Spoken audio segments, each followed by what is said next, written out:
ఉత్తరాంధ్ర ఉపాధ్యాయ MLC పోలింగ్కు సర్వం సిద్ధమైంది. ఈ నేపథ్యంలోనే ప్రధానంగా చూసుకుంటే ఉపాధ్యాయ ఏదైతే ఎమ్మెల్సీలు ఉన్నారో ఎమ్మెల్సీకి సంబంధించి ఓటింగ్ కోసం అయితే ఉత్తరాంధ్రలో ఉన్నటువంటి టోటల్గా అన్ని కేంద్రాల్లో కూడా అన్ని విధాలుగా సర్వసిద్ధమైనటువంటి పరిస్థితులు కనిపిస్తున్నాయి. ప్రధానంగా చూసుకుంటే ఈరోజు విజయనగరం జిల్లాలో సుమారుగా చూసుకుంటే 29 కేంద్రాల్లో ఈ యొక్క పోలింగ్ అయితే జరుగుతున్న పరిస్థితి కనిపిస్తుంది. అలాగే మన్యం జిల్లాలో కూడా 15 కేంద్రాల్లో అయితే జరుగుతున్న పరిస్థితి కనిపిస్తుంది. ప్రస్తుతం అయితే మనం విజయనగరం జిల్లాలో పట్టణ పరిధిలో ఉన్నటువంటి సంగీత కళాశాలలో మన ప్రస్తుతం అయితే ఉన్నాం. ఈ సంగీత కళాశాల ప్రధానంగా చూసుకుంటే ఇక్కడ 3 పోలింగ్ బూత్లు అయితే ఏర్పాటు చేశారు, 3 స్టేషన్లు అయితే ఏర్పాటు చేశారు. అందులో చూసుకుంటే ఒకటి 67 నుంచి 69 వరకు ఈ యొక్క పోలింగ్ స్టేషన్లు అయితే ఏర్పాటు చేయడం అయితే జరిగింది. ప్రత్యేకించి చూసుకుంటే వీళ్ళకి సంబంధించినటువంటి అన్ని రకాల మౌలిక సదుపాయాలు అన్ని ఏర్పాటు చేసి ఈ యొక్క పోలింగ్ నిర్వహిస్తున్నటువంటి పరిస్థితులు కనిపిస్తుంది. ప్రధానంగా మనం చూసుకుంటే ఏదైతే విజయనగరం జిల్లాయే కాకుండా అలాగే శ్రీకాకుళం, విజయనగరం, అలాగే విశాఖపట్నం ఉమ్మడి ఈ 3 జిల్లాలకు సంబంధించినటువంటి ఉత్తరాంధ్ర ఉపాధ్యాయ ఎమ్మెల్సీ ఎన్నికైతే మాత్రం కట్టుదిట్టమైనటువంటి భద్రత మధ్య అయితే జరుగుతున్న పరిస్థితి కనిపిస్తుంది. ప్రధానంగా చూసుకుంటే ఈ బరిలో ఇప్పుడు ప్రస్తుతానికైతే 10 మంది పోటీలు అయితే మాత్రం ఉన్నారు. అందులో చూసుకుంటే ఏదైతే ఈ 10 మందిలో ప్రధానంగా చూసుకుంటే ముగ్గురికే మాత్రమే గట్టి పోటీ కూడా ఒకవైపు అయితే వస్తున్నటువంటి పరిస్థితి మనకు కనిపిస్తుంది. ఇందులో పాకలపాటి రఘువరమ అయితే ఈసారి మళ్ళీ రెండోసారి అయితే తన యొక్క అదృష్టాన్ని పరీక్షించుకొని ఉన్నారు. అలాగే ఇప్పటివరకు ఉన్నటువంటి ఎమ్మెల్సీగా చేసినటువంటి రఘువరమ పరిస్థితి అయితే ఆ విధంగా కనిపిస్తుంది. ప్రధానంగా మళ్ళీ చూసుకుంటే రెండోసారి అయితే మళ్ళీ ఎమ్మెల్సీ రావాలనే ఆలోచనతో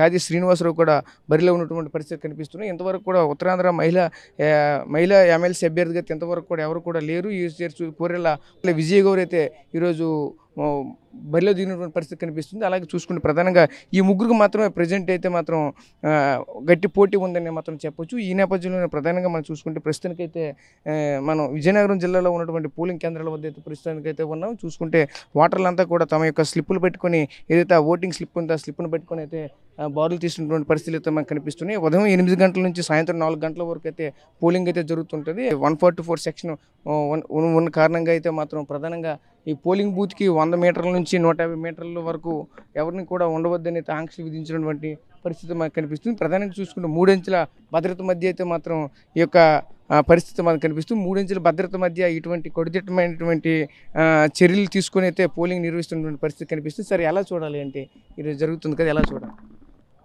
నిష్పక్షపాతంగా ఇది రాజకీయ పార్టీలకు అతీతంగా జరుగుతున్నటువంటి ఎన్నికలు, అలాగే ఒక మేధావ వర్గానికి చెందినటువంటి ఎన్నికలు ఇవి.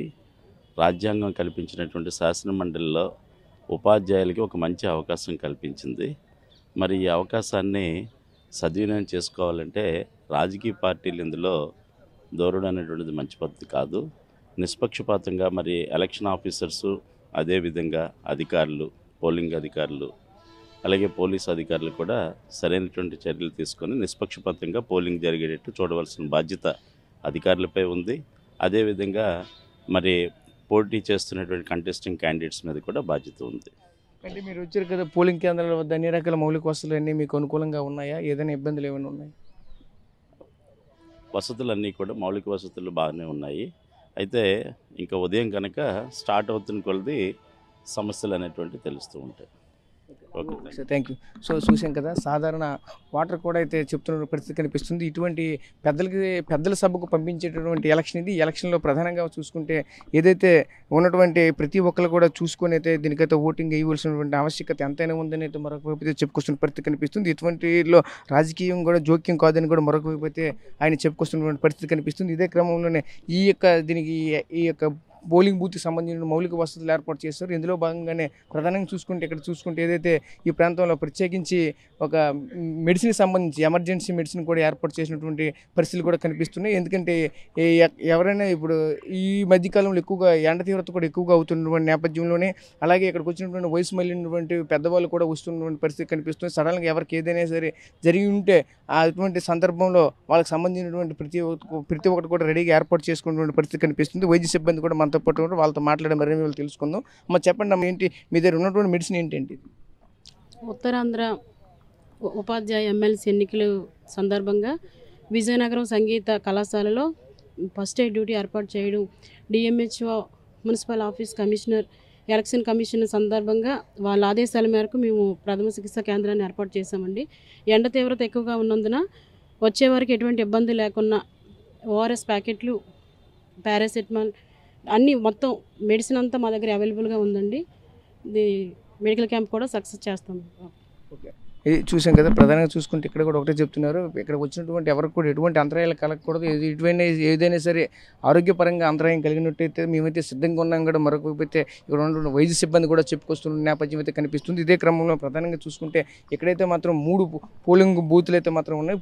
3 పోలింగ్ కేంద్రాల గుండా అయితే మాత్రం అక్కడ ఎలక్షన్ జరుగుతున్న పరిస్థితి కనిపిస్తుంది. ఇక్కడ 3 కేంద్రాల గుండా కూడా వాళ్ళ స్లిప్పులు పెట్టుకొని అక్కడ ఉన్నటువంటి ఓటర్లు కూడా ఎదురు చూస్తున్నటువంటి పరిస్థితి కనిపిస్తుంది. అదేవిధంగా ఏదైతే వాళ్ళకి సంబంధించినటువంటి ప్రత్యేకించి వెహికల్స్ కూడా ఏర్పాటు చేసినటువంటి పరిస్థితి కనిపిస్తుంది. ముసలి వాళ్ళు ఉంటారు, హ్యాండిక్యాప్డ్స్ ఉంటారు, వాళ్ళకి సంబంధించినటువంటి వీల్ చైర్లు కూడా కంప్లీట్గా అయితే అన్ని సౌకర్యాలతో పాటు ముందుకు వెళ్తున్న పరిస్థితి కనిపిస్తుంది. ఇప్పటికే అన్ని విధాలుగా సర్వసిద్ధం చేసి అయితే మాత్రం ఎలక్షన్ ప్రశాంతంగా అయితే ఎంతవరకు కూడా జరుగుతున్నటువంటి పరిస్థితులు మాత్రం కనిపిస్తున్నాయి. మనమైతే మాత్రం చూడొచ్చు, ప్రతి ఒక్కరు కూడా ఆ లైన్లో వెళ్ళైతే మాత్రం వాళ్ళ తమ యొక్క ఓటుని వినియోగించుకున్నటువంటి పరిస్థితులు కూడా కనిపిస్తున్నాయి. అయితే ఇటువంటి క్రమంలోనే ఈ ప్రధానంగా చూసుకుంటే ఈ యొక్క ఎమ్మెల్సీ ఏవైతే ఉన్నాయో, ఈ ఎమ్మెల్సీ ఎన్నికల పరంగా చూసుకుంటే ఏ ఒక్క రాజకీయ పార్టీలు అయితే జోక్యం చేసుకోవద్దని కూడా మరొక వైపు అయితే కొంతమంది ఓటర్లు కూడా చెప్పుకొస్తున్నటువంటి పరిస్థితులు అయితే మనకు కనిపిస్తున్నాయి. అదేవిధంగా ఈ యొక్క విజయనగరం సంబంధించినటువంటిది ప్రజెంట్ చూసుకుంటే ఏదైతే 67, 68, 69 ఈ యొక్క పోలింగ్ కేంద్రాల వద్ద అయితే మాత్రం అన్ని రకాల మౌలిక వసతులు ఏర్పాటు చేసి అయితే మాత్రం ప్రత్యేకించి